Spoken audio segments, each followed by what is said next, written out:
ci gën a am solo mooy l'après Ousmane Sonko au niveau du gouvernement parce que tey jii il faut que nit ñi xam Ousmane Sonko ce qu'il représentait au niveau de ce gouvernement Ousmane Sonko ñoom ba ñu ñëwee dañ ne dañoo am un discours souverainiste boo xam ne day am un développement endogène amuñ programme avec le FMI il comptait sur les investisseurs dans la sous-région mooy la zone UEMOA ñu ne dañuy def les diaspora bonds ba ñuy def les diaspora bonds qui est parti parler à la diaspora sénégalaise c'est Ousmane Sonko lan moo ko may dafa am légitimité boobu au niveau du peuple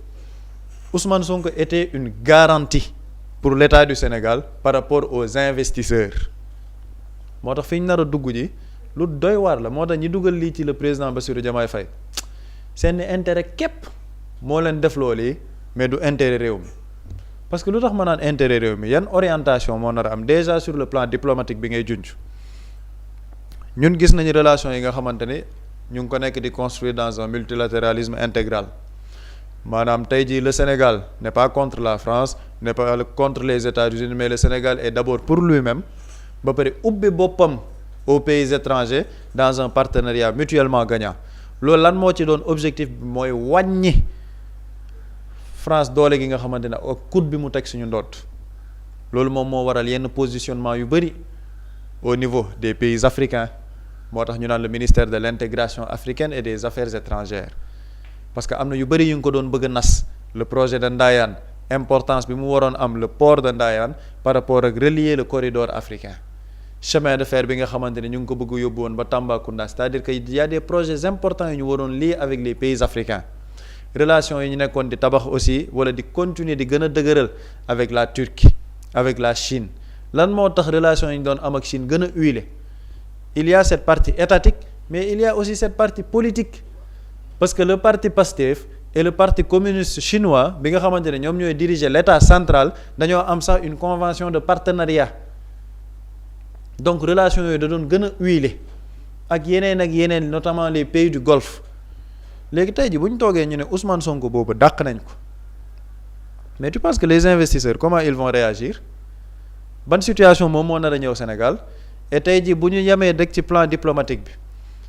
les dernières sorties du président de la République moo tax ma ne nit ñi nañ bàyyi xel ci fi ñu jëm parce que dama koy jël angle diplomatique wàcc ci économique bi wàcc sur le plan diplomatique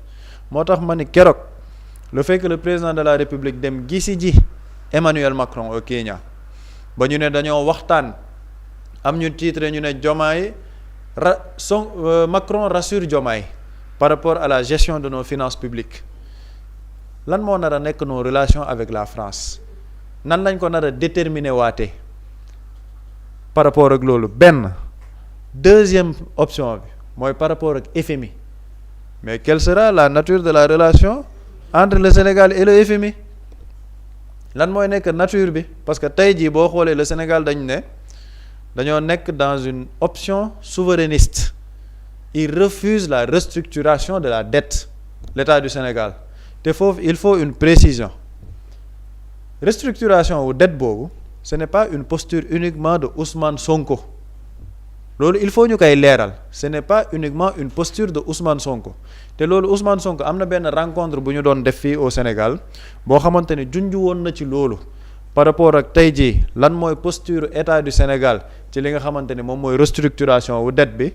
lan moo ci position wu État du Sénégal lan moo ci position président Bassirou Diomaye Faye dañuy dem ñu teewlu extrait bi avec la complicité de la régie xool li Ousmane Sonko waxoon ci la restructuration de la dette. Nous ne pouvons pas comprendre qu'on veuille nous imposer une restructuration dans ces conditions. Ce n'est pas une position de Ousmane Sonko, c'est une position de monsieur le président de la République du Sénégal, du gouvernement du Sénégal, par son premier ministre, le ministre des Finances, le ministre de l'Économie et tous ceux qui ont une compétence en la matière. Et nous continuons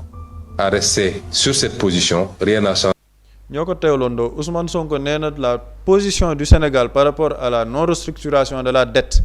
c'est une position du président de la République loolu moom moo nekkoon la posture ba le président de la République doon def ay interview ne il faut que le FMI presse le pas parce que Sénégal def nañ li ñu war a def yépp moo tax man ba ma toogee ñu ne président dem na Kenya rencontré na Emmanuel Macron ñu titré Macron rassure Diomaye ñu toogaat ñu ne le président de la République rencontré na Kristalina Georgieva bi diriger FMI ci communiqué présidence ñu ne le président de la République il porte ce dossier au plus haut niveau personnellement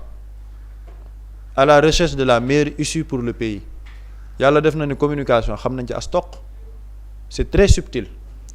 depuis quand il y a nécessité de préciser que le dossier du FMI le président moom moo koy porter personnellement au plus haut niveau en recherche de la meilleure issue pour le pays. Quelle est la meilleure issue pour le pays? junj doy na borom xel. Est-ce qu'on n'irait pas vers une restructuration de la dette? Parce que man sama njort loolu la ma jox lan moo tax sama njort jox ma loolu mais il y a une volonté d'aller vers la restructuration mooy les sorties qui ont été coordonnées la sortie de la présidence gis ngeen façon sortie yi société civile bi di def fan yi en chef de lieu le doyen Alioune Tine du ma ko bàyyi du ma ko wàcc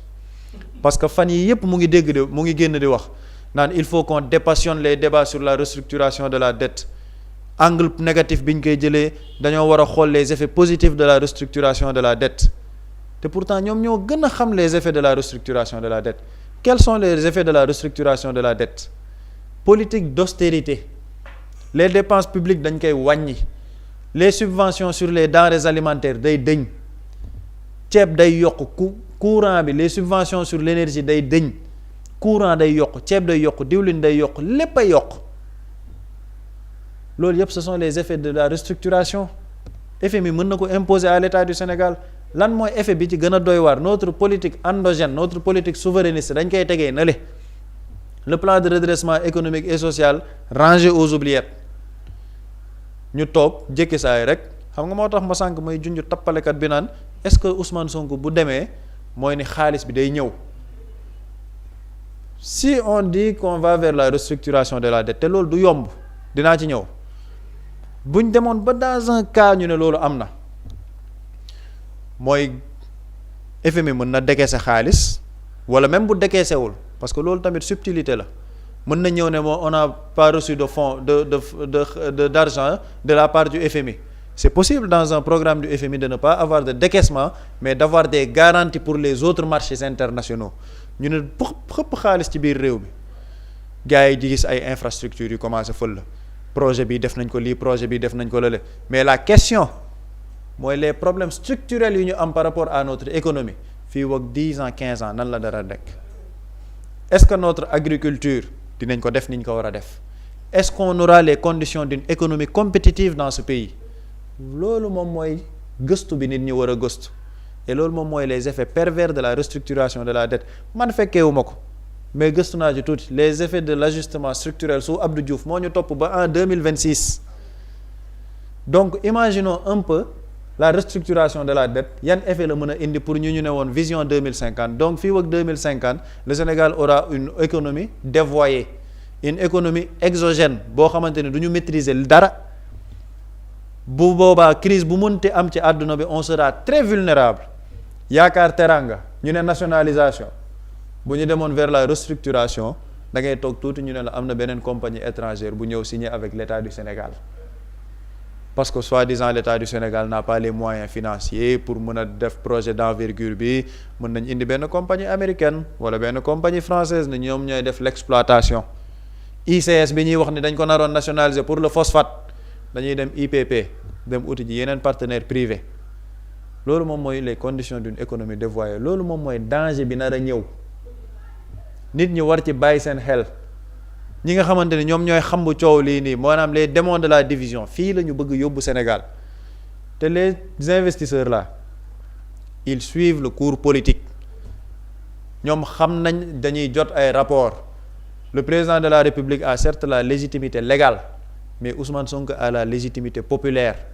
et au-delà de la légitimité populaire il a aussi une certaine légitimité légale parce que moom mooy le patron de la majorité parlementaire au niveau de l'Assemblée nationale moo tax ma doon wax restructuration de la dette même bu ko président de la République bëggee du yomb en tout cas fii ak décembre parce que avant décembre mënuñ dissoudre Assemblée nationale l'Assemblée nationale a été installée le 2 décembre avant 2 décembre kenn mënul dissoudre Assemblée nationale léegi fii ak boobu bu ñëwee ne day def une restructuration de la dette l'Assemblée nationale peut refuser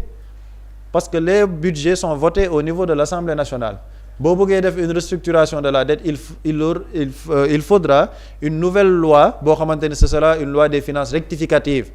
Une loi des finances rectificative ça prend en charge tous les budgets des différents ministères. Assemblée nationale mën nañu opposer seen veto foofu la ñu jëme ji dans une crise institutionnelle. tey ji imagine toi ñu ne la am na benn premier ministre bu ñu nommé ñu tey xëy yaay ñu ne ñu Abdourahmane Diouf ay premier ministre wala Mimi Touré léegi tension boobu premier ministre boobu dina war a dem assemblée nationale def sa déclaration politique générale avec les ministres qui seront nommés et foofu maa ngi ciy def une précision même le président Bassirou Diomaye Faye bu nommé woon sax Birame Souleye Diop premier ministre du tax militants yi wala nit ñi am nañ lu ñu jàpp li ñu jàpp nañ ko ba pare. c'est-à-dire que même taf yëngal bi ak tuur lëndëm nit ñi non le problème c'est Ousmane Sonko mais gis ngeen teg naa beneen premier ministre boo xam ne il est issu de Pastef les sénégalais sont éveillés sénégalais li buri doon wax démb maanaam nit ñi gëmmuñ sax benn bët sanguwuñ sax dañu ne xéppi seen bët di xool fépp foo nar a jëm ñoo la fa jiitu toog teg seen café di la xaar nga toog ñu waxtaan ak yow loolu yëpp les sénégalais sont préparés par rapport à ça. donc bu ñu naree yóbbu un nouveau premier ministre ñu war a def déclaration de politique générale les ministres défendent leur budget en commission dans une majorité parlementaire boo xam ne Pastef moo koy diriger lu ñu d'accordul ñu bloqué mais loolu kan moo ciy pâtir ce n'est pas le président ce n'est pas Ousmane Sonko c'est le peuple sénégalais ñuy nekk situation boo xam ne prix yi day yokku crise institutionnelle ndax lan ndax dañ ne tudd nañ fonds politique yi te waruñ ko tudd mais est-ce qu'on se rend compte de fi guuta gi ñuy dugal Sénégal te loolu noonu yëpp xam nga lan moo ko nar a matérialiser le retour des gens du système mooy les consultations yi ñu doon gis keroog yi ñu doon junj Abdoulaye Daouda Diallo ancien ministre des finances dossier Intermac mu nekk ci yeneen dossier mu nekk ci ba mu junjee président naan nos relations avec les institutions internationales ak yooyu man ci laa ne gars yi nañ tey bu baax ci restructuration de la dette donc bu ñu demee dans un gouvernement d'union nationale ñu gis fa Abdoulaye Daouda Diallo gis fa Amadou Ba gis fa ay ñoom Mimi Touré bu mu bett kenn parce que c'est le narratif qui va être vendu le président n'a plus confiance en son premier ministre il faut un gouvernement d'union nationale xëy na sax peut-être Abdou Mbow sax mën na cee nekk Macky Sall sax mën nañoo nekk premier ministre tout est possible actuellement et les Sénégalais sont préparés ñu ngi ubbi seen bët di xool et chaque fois que de besoin dinañ alerter wax ak Sénégalais li nga xamante ni moom mooy dëgg bi. jërëjëf Pape Samba Boury fi ñu nar a jëm nii boobu ba tey ñoo ngi doon junj ak a wax soo wëtuwul dinañ tàbbi ci crise institutionnelle ba du ñu fa mujjee egg ak situation bi ñu toll am benn situation économique bu catastrophique boo xamante ni mi ngi ci réew mi ànd ak loolu lépp est-ce que tamit attan nañu ko. attanuñ ko wala même buñ koy attan tamit les conséquences sénégalais ñoo koy àngu xam nga bii la changement de régime amee on a eu une chance. benn jour maa ngi koy expliquer ne Ousmane Sonko même boo bokkul Pastef sénégalais nga rek di observer c'est-à-dire que considérer ko comme nit koo xam ne nii man mun naa ko toppee par exemple nitu intérêt pour njariñ bi mu ñu mën a amal ci bi mu nekkee au niveau de l'État c'est-à-dire que la personne peut-être dayo bi mu am au niveau international wala dans les autres pays nga xam ne ay alternatives lañ par rapport ak tey l'Occident comme la Turquie la Chine d'autres modèles yi nga xamante ni tey mën nañ ci inspiré wu. les Qataris chance boobu ñu am moo tax ma ne parfois même nga bokk àndut ak moom jàppal ni peut-être c'est une personne boo xamante ni le Sénégal mën na ko exploiter pour atteindre li nga xamante ni mooy l'autonomie sans pour autant que ñu dépendre ci FMI sans pour autant que ñu dépendre ci France parce qu'on a testé et on est en train de réussir ndax bi mu ñëwee qu'est-ce qu'on est en train de voir d'abord on a diversifié les partenariats sukkandikuwuñu rek ci les Occidentaux. dem nañ Émirats arabes unis dem nañ Turquie te yu ci nekk c'est des visites yoo xam ne dafa fructueux tey boo fructueuse plutôt tey boo jëlee par exemple tey port de Ndayane bi yenn ci ay joint yi nga xamante ni defar nañ ko tax nañu accélérer le travail ba li nga xamante ni Dakar mënu ko supporter ba yenn ci ay importations yi nga xam ne dafa doon tag port lu yàgg-yàgg gars yi boo waxee ñu ne la way port bi dafa am y a une situation de congestion bi nga xamante ni mi ngi fa ba commandes yi mënul génn port yooyu yëpp dañ koy aménager loolu travail la bu ñu nekkoon di mener levée de fonds yi li tax ma ne c'est une personne à exploiter par le Sénégal levée de fonds yi lan moo taxoon mu am pourquoi FMI di ñu tànc di ñu xaar au tournant d'autres bailleurs banque seeni loxo di ñu setaan parce que dañ ne ils vont pas tenir 1 an mais changement de régime bi am Sénégal dafa susciter benn espoir xam nga tey lépp quand on parle dëggoo fi woon gars yi naan Sénégal dafa dem ay Côte d'Ivoire lebal ko Sénégal dafa dem parce que ay investisseurs la nekkul Côte d'Ivoire ba mi ngi mel ni tey sénégalais créé banque fii Sénégal am ay filiales un peu partout en Afrique ñoom ñu gis un projet d'investissement dugal ci seen xaalis parce que wóolu nañ projet boobu noonu ñu ne woy Sénégal moo financé Côte d'Ivoire levée de fonds yooyu cela veut dire quoi changement de régime dafa am président Bassirou Diomaye Faye au niveau de la sous-région bu du woon joxoñ bi ko Ousmane Sonko joxoñ kenn xamu ko bon les gens xamuñu ko quoi même dans ce pays bi ñu koy votel dañu jël collé photom ak Sonko pour nit ñi mën ko reconnaître pour voter ko mais pourquoi fonds yi doon lever au niveau du marché sous-régional les investisseurs am yaqin ci ne fii de mën nañ fi investir après ñu mën a toucher li nga xamante ni mooy suñuy dividende ou bien suñuy commission parce que dañu jàpp ni y a un leader bu proposer benn projet de redressement économique et social boo xamante ni nii am na avenir ci niñ ko structurer ñu am confiance investir investissement yooyu noonu c'est à cause de qui c'est à cause d'un homme muy Ousmane Sonko c'est-à-dire que moo tax ma ne l'homme nañu teg na le politique beeg fa mu bokk ak yooyu mais nañ ko considérer comme une matière à exploiter pour le Sénégal parce que dinoon nañu permettre ñun ñu trouver d'autres leviers de financement yu bokkul ak FMI et en moyen de vraiment diir bu gàtt la dette mun nañ ko épuiser et les recettes dañuy exploser et là on va vers des investissements yoo xamante ni investissement rentable lay nekk. Maintenant dafa am kenn ku poser question su ma juumul Bassirou lay la mu ne buri kon li Sonko liggéeyoon lépp yàqu na lu ci bari dafa yàqu. Il faut oser le dire et il faut que moo tax ma ne li Pape Samba ne dafa am solo il faut que les gens se préparent psychologiquement am na yu bari yu ñu dëgmaloon dafa yàqu plan de redressement bi da ngay xool dañ ko expérimenté ci première année bi mu jur 4 milliards beneen année bi mu explosé imaginez plan de redressement bi ci diir 5 ans c'est-à-dire que dafay évoluer mais ci affaire bu mais ci dynamique bu extraordinaire tey en matière d'investissement le Sénégal après le changement il y avait des gens yi nga xam ne amoon nañ espoir ci ne lobbying jeex na sàcc jeex na branlon jeex na y avait mais investisseurs ñu bari du ñëw ñibbi si Sénégal pour investir tey avec ce changement là ces gens yi croyaient woon que dëkk bi ñu ngi koy raxas dina soppeeku dinañ investir di fay impôt ñu ci bari mais il faut plier bagage delluwaat am na ñoo xam ne bi ñu commencé delluwaat bi ñu gisee divergence la ñu commencé woon pare pour arrêter seen projet yi ñu namoon fii parce que xam ne ni système bi moom bu continuer dóor la lobbying branlon yaa xam diw moo fiy continuer waat di am le Sénégalais du gis boppam ci dëkk bi c'est ça le danger par exemple mi ngi junj ñi président recevoir fan yi ne ñoo war a joxe la recette ces gens bi ñu fi nekkee nekk premier ministre nekk ministre des finances leb nañ ay bor par levier yi Pape Samba lim léegi bor yooyu la moo tax mu nekk problème tey da nga koy jël misaal ci ki yor xaalis wala boog amul xaalis mu dem leb banque au lieu que mu jël investir ko ci wàllu mbay au lieu que mu investir ko ci wàllum jur au lieu que mu investir ko ci leneen ak leneen commerce mu jël xaalis bi noosee ko wala mu investir ko sur du luxe maanaam investissement voyez-moi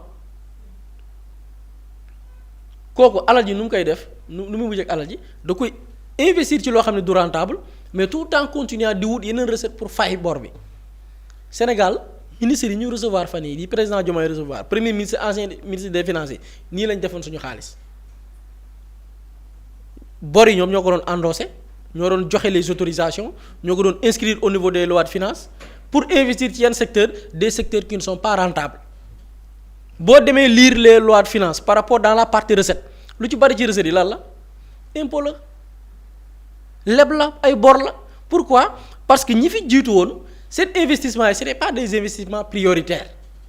xam nga la moo tax nekkul des investissements prioritaires non seulement amuñu vision bi ce talent là mais y a une deuxième condition mooy fi ñu nar a jëm Sénégal après bu fekkee président Diomaye dafa teg na le presse bi dem plié wu par rapport ak exigence su les organisations internationales plutôt bu ñu plié woo ci organisation yooyu noonu yow moomatoo sa bopp pour di investir nam la neexee ah amatoo une vision ni dama bëgg une autonomie baykat bi di bay gis ci boppam bay bi porter suñu développement amatoo des investissements yoo xamante ni yow yaa koy définir xam nga yan investissement ngay def da ngay dem France ma jël exemple Macky Sall y a une société boo xamante ni nii mi ngi en faillite Macron ne la bon entreprise bi il va falloir ñu sauver ko quoi y a plus de marché donc avec par exemple benn bailleur français mun nañ la jox benn somme mais somme bi bu ñu la ko lebalee mais entreprise bi nga koy jox mu créer la terre c'est-à-dire que dama la koy joxee loxo bii dem naa la lebal loxo ndeyjoor mais naa ko nangoo loxo càmmoñ c'est-à-dire un bailleur français mun na ñëw dugal alal ji loxo ndeyjoor nga investir ko ci terre mais terre bi marché bi ab entreprise française moo koy gagné c'est-à-dire que marché bi dafay court-circuité waat duggaat biir France ñu ne la même dans la gestion entreprise française moo koy gérer nga ne ok d'accord bon peut-être mën na nekk un projet rentable ñu ne la non même la rentabilité même de ce projet là la rentabilité est nulle y a pas de rentabilité zéro au contraire yow yaa jëlaat di ci investir nii lañ doon investir xam nga la moo ko waral parce que da nga jël sa bopp jébal ko tubaab bi intérêt lay xool bu lay lebal dala koy joxee loxo ndeyjoor mais nangoo ko loxo càmmoñ fii la Sénégal nar a jëm fii lañ jëm de comme que nee nañ solution bi Amadou Ba moo ko yor comme que nee nañ solution bi Abdoulaye Daouda Diallo moo ko yor comme que nee nañ solution bi Mimi Touré moo ko yor ñii xamuñu lu dul les vieilles pratiques yi ñu doon def fii lañ nar a dugal réew mi autonomie moom dañ koy dégg rek mu nekk benn leurre wala nekk un discours mais en tout cas bu dee fii lañ ko bëgg a jaarale les résultats du produit lu dul les résultats yi ñu doon am malheureusement nag Sénégal on répète les mêmes pratiques mais yow des pratiques yi produire les mêmes résultats doo ko baax les hommes qui ont produit les mêmes résultats doo leen baax mais da nga gis ne tey lan moo nekk tendance bi les mêmes méthodes yi produire les mêmes résultats contre les populations africaines sénégalaises les mêmes méthodes la ñu bëgg a indiwaat les mêmes personnes yi produire les mêmes effets muy l'appauvrissement endettement sous-développement les mêmes personnes nee nañ la ñu woowaat tey pour trouver la recette ñooñu ils ne peuvent que produire les mêmes résultats que ñu def par rapport ak les régimes yi précédés kese moo tax ñi naan buri on va sëñ bi lay foofu lañ nar a jëm fa lañ nar a jëm malheureusement et c'est dommage et ce qui est dommage mooy tardé gi ñu nar a tardé dëkk bi c'est ça qui est dommage tardel gi ñu nar a tardé Sénégal. ñu xeex diggante 2021 ak li fi jaar lii moo dommage mais nag il faut savoir que parfois démarche bi ñenn ñi loolu lañ ci bëgg la démarche dafa amaat beneen objectif muy décourager loolu lay sénégalais objectif bi loolu bokk na ci les gens se disent que bon lii est-ce que jarati na ko non boo ko defee yow bëgg nga ñoom li ñu bëgg yow def nga ko c'est-à-dire que yow boo toogee ne est-ce que jarati non jar na ko parce que dans tous les pays yi atteindre faire une révolution ba mu changer ci changement boobu noonu après am na ku naroon këpp yalwaan bi demal dans toutes les révolutions au monde am na fa xeex nañ ba nit ñi yaakaar ni jeex na mu am ko naroon këpp yalwaan bi mais ba mu naree këpp yalwaan bi nit ñi bàyyiwuñ de dañu continuer waat nekk ay lanceurs d'alerte nekk di veiller taxaw nekk ci pénc mi di joxe xam-xam yoon bi nii la ñenn ñi nekk ci biti di ko xeex ñenn ñi nekk ci biir di ko xeex ba changement am. donc jubluwaay bi lenn effet bi ñu ciy xaar l'effet recherché benn pàcc bi ci la bokk découragé loo nit ñi ba ku ne est-ce que jar na ko parce que ñun suñu génération bu lay génération yi passé amoon conscience ci ni nañu xeex en 1960 nañu xeex année 80 nañu xeex année 90 au moins ñun ñu sonn yeneen génération jëriñoo ko bu ñu amoon cette même idéologie kon ñun suñu génération du ñu dama toog seetaan benn théâtre mooy théâtre xale yu yàgg amoon na benn théâtre bu yàgg mais théâtre boobu c'était vers les années 90 nga seetaan théâtre bi t'as l'impression que théâtre bi tay la te pourtant jamono jooju peut-être meew mi ngi doon jar ay ñaar dërëm soxna si di wax ni jamono dafa métti jamono neexul te bi muy wax loolu année 90 yi la kon nga gis ni jamono musul neex kon xam nañ ni jamono musul neex xam nañ ni neexul. mais nañu fexe ba génération yu ñëw moom mu neex ci ñoom c'est-à-dire que bu ñu comprendre cette idéologie rek jàmm dafay am c'est-à-dire que qu'on se dit que les mêmes efforts yi nit ñi di découragement yooyu yi amoon par le passé moo tax ñuy dund lii tey c'est-à-dire que génération yi passé dans le passé boo ko jëlee bu ñu gëmoon ni ñun bu ñu defee les mêmes efforts changement am suñu doom yi de duñ ko yëg suñu sët yi de duñ ko yëg bu ñu defoon les mêmes efforts ñun ñii ñëpp duñ fi toog di kaasaat les mêmes choses léegi nag ñun lañ ci war a jàngee mooy kon il va falloir que ñun notre génération taxaw temm nekk ay lanceurs d'alerte di veiller pour que ñun la ñu dund ñun suñu jamono suñu doom bañ koo dund suñuy sët bañ koo dund ëllëg ñoom duñ ñu mere toog naan ñun bi lii di am fu suñuy wajur nekkoon fu suñuy maam nekkoon on a cette responsabilité là dañu am sas boobu noonu on a cette mission et on doit pas la trahir. parce que moo war a nekk taxawaayu kenn ku ci nekk ci askanu Sénégal. Mousslaye Immo Sénégal moo leen di indil saafara ci jafe-jafe bu ngeen am ci wàllum immobilier yow mi bëgg a jënd kër yow mi bëgg a tabax wala nga jaay sa terrain jokkool ak waa Mousslaye Immo ku am sa kër bëgg ku la ko terrassel wala nga am sa tool bëgg ku la ko lotisel defal la ko ay terrain Mousslaye Immo Sénégal daf leen koy jàppandal gunge leen ci anam gu mucc ayib ku am sa kër itam te nekkuloo ci biir réew mi bëgg ku la ko toppatool gérer la ko Mousslaye Immo moo ci gën a gaaw gën ci wóor ku bëgg réfectionner tabax wala nga defar plan architecte mën nga jokkoo itam ak waa Mousslaye Immo Sénégal mën ngeen leen a woo ci 77 887 25 13 77 887 25 13 Mousslaye Immo indi saafara ngir jëndum kër tabax jaayum terrain terrasse yi ay tool wala lotissé ko defal leen ko ay terrain loolu lépp Mousslaye Immo moo ci gën a gaaw man ngeen itam abonné ci seen chaîne YouTube Mousslaye Immo Sénégal ngir am yeneeni xabaar yu gën a dëggu wala itam wàllum conseil ci wàllum immobilier fii ci biir réewum Sénégal